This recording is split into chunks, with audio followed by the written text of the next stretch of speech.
हमने पहले लेक्चर में देखा था कि स्टैटिस्टिक में एवरेज करते हैं, कब फाइंड करते हैं। डाटा कम हो तो हम एवरेज भी कर सकते हैं, अगर डाटा ज़्यादा हो तो हमें स्टैटिस्टिक्स कुछ और ही कंसेप्ट दे रहा है, वो सीखना है। तो पहली है उसमें मीन कंसेप्ट क्या है, एवरेज को ही मीन बोलते हैं। एवरेज को ही क्या बोलते हैं, मीन। कब बोलते हैं एवरेज को मीन, जब डाटा ज़्यादा होता है तब बोलते हैं एवरेज को मीन। ओके, अभी पहले लेक्चर में हमने देखा था कि खाली 5 सब्जेक्ट के मार्क लेकर उसे 5 सब्जेक्ट से हमने क्या किया था, डिवाइड किया था, और जो नंबर आया था उसे एवरेज बोले।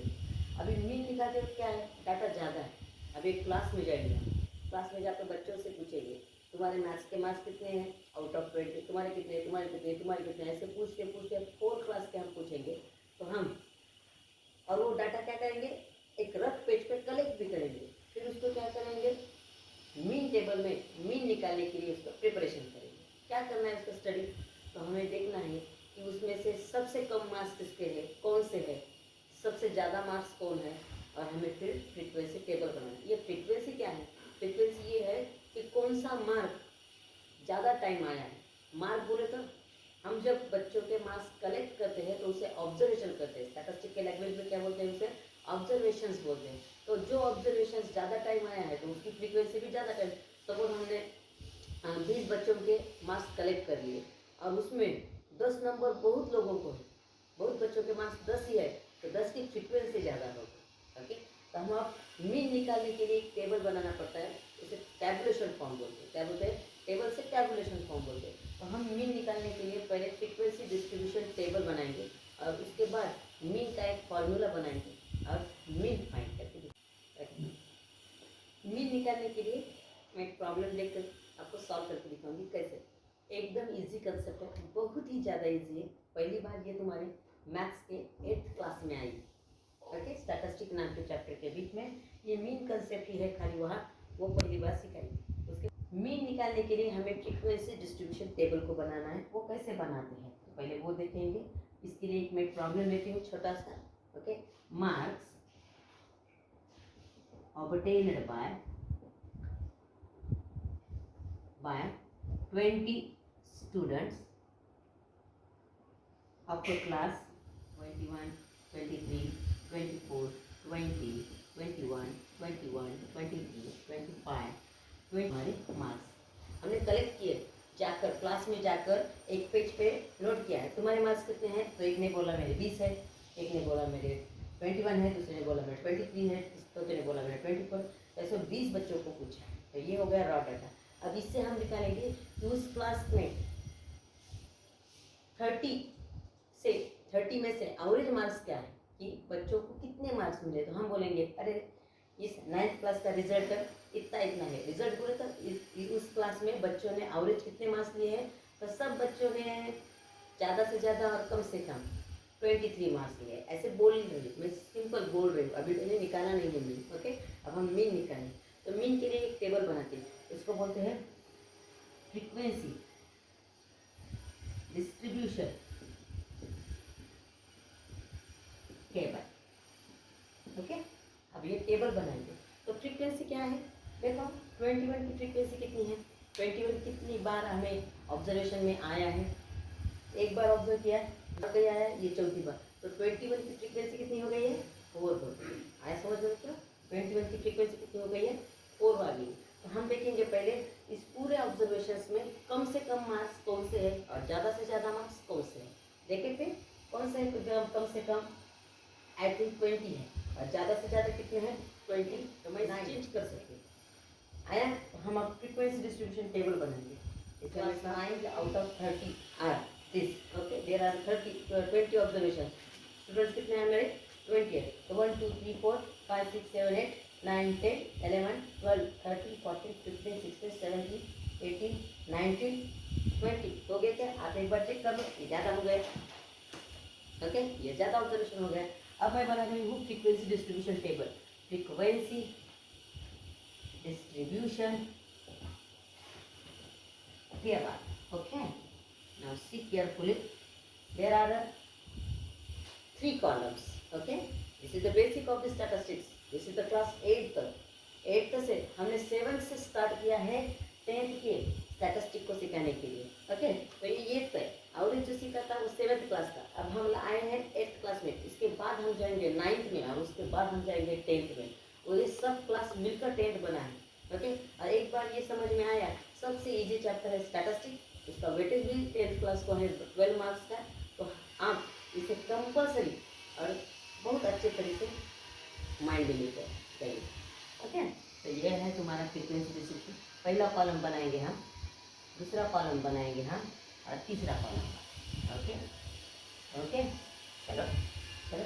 तो पहला कॉलम किसका होता है? तो पहला कॉलम होता है मार्क्स। ओके, दूसरा होता है टैली मार्क्स। ये टैली मार्क्स क्या है? ये टैली मार्क्स सिखाते हैं आज 8th क्लास में, 8वीं की क्लास में सिखाते हैं। लेकिन ये तो हमने बहुत बचपन से सीखा है। या जब तुम नर्सरी क्लास में या जूनियर केजी, सीनियर केजी में या फर्स्ट सेकंड में थे, तो आप एडिशन कैसे करते थे? मैडम बोलती थी 2 प्लस 3 बोलो कितना, तो हम ऐसे करते थे 2 और ये 3, तो आप काउंट करते थे 1 2 3 4 5 बोलते। तो that is called tally marks. ऐसे बोलते ना, उंगलियों पे जो काउंट करते हैं उसे बोलते हैं टैली मार्क्स।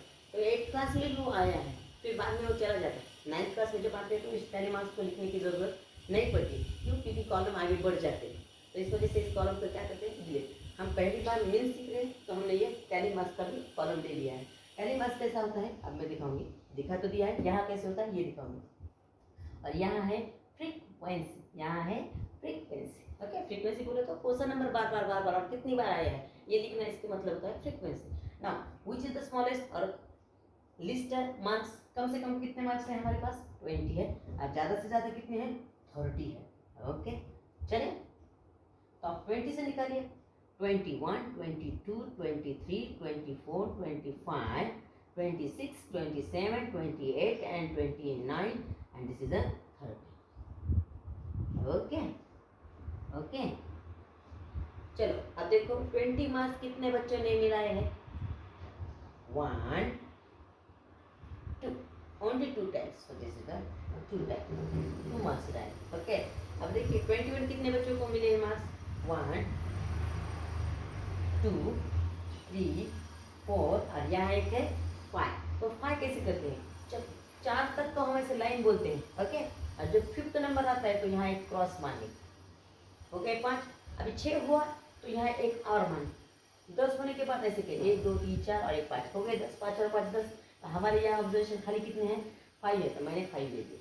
ओके, ये 22 मार्क्स कितने बच्चों का आए हैं? 22 है, एक ही बच्चा है खाली, तो now could be 1 mark.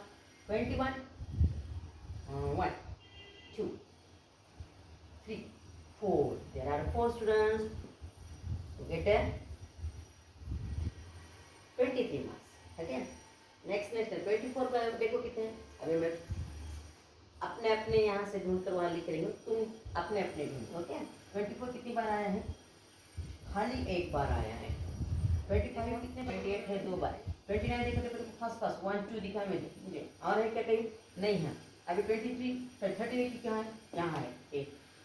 Okay, ये आगे 27 यहाँ मैंने डैश मार दिया है। क्यों मारा है? क्योंकि 27 नंबर 20 स्टूडेंट्स में से किसी को भी नहीं मिले हैं, तो यहाँ इसकी फ्रीक्वेंसी क्या होगी? ये 0 आ गई है, 0। तो वहाँ एक भी टैली मार्क्स नहीं है। तो अब हम क्या करेंगे? फ्रीक्वेंसी हमारे इंटरनेशनल नंबर में डाल देंगे। तो international number what are English numbers? 1 2 3 4 5 6 7 8 है। Okay, so there are only 2, so take the 0 2 digit 5 0 5, that is 1 0 1, that is 4 0 4.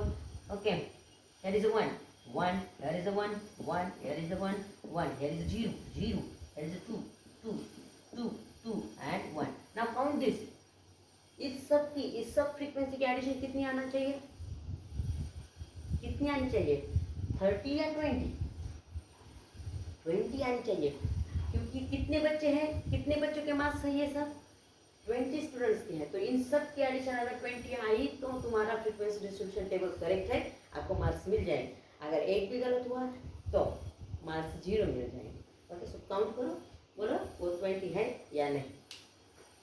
7 8 को 4 12 13 14 15 16 17 18 19 20। मेरा टेबल तो करेक्ट आ गया, तुम्हारा है कि देखो? Okay, so this is the frequency distribution. मेरे पहले अगर आपने बनाया हो तो कमेंट में डालिए यस और नो, आया है या नहीं आया। ओके, ये था खाली फ्रीक्वेंसी डिस्ट्रीब्यूशन टेबल। अब इसके बाद मैं तुम्हें मीन फाइंड करना सिखाऊंगी। मीन फाइंड करने के लिए पहले ये टेबल बनाना पड़ता है, उसके बाद मीन के लिए क्या है, फॉर्मूला है। वो फार्मूला लिखने के बाद, तैयार करने के बाद उसमें खाली लिखना है। इस टेबल में अभी पूरा नहीं हुआ, खाली ये क्वेश्चन का आंसर तभी होगा जब क्वेश्चन में देंगे प्रिपेयर फ्रीक्वेंसी डिस्ट्रीब्यूशन टेबल। अगर ऐसे आया तो खाली प्रिपरेशन करके देना है टेबल का। और फाइंड मीन बोले तो इसके नीचे और कैलकुलेशन आते हैं मीन के लिए। ओके ओके, इस लेक्चर में मैंने फ्रीक्वेंसी डिस्ट्रीब्यूशन टेबल बनाना सिखाया है। ओके, अब मैं आपके लिए 2 प्रॉब्लम्स दे रही हूँ, वो 2 प्रॉब्लम्स आप बनाएंगे फ्रीक्वेंसी डिस्ट्रीब्यूशन टेबल, और बाद में मुझे कमेंट बॉक्स में डालेंगे आपको आ रहा है या नहीं आ रहा। ओके, नहीं आ रहा है तो समझ वो बोलिए नहीं आ रहा है, मैं बाद में फिर एक बार समझा दूँगी। ओके, आज के लिए होमवर्क के लिए ये 2 प्रॉब्लम्स, इसका आप फ्रीक्वेंसी डिस्ट्रीब्यूशन टेबल प्रिपेयर करिए। आप कमेंट बॉक्स में बताइए आपको बनाना आ रहा है या नहीं। ओके, फिलहाल के लिए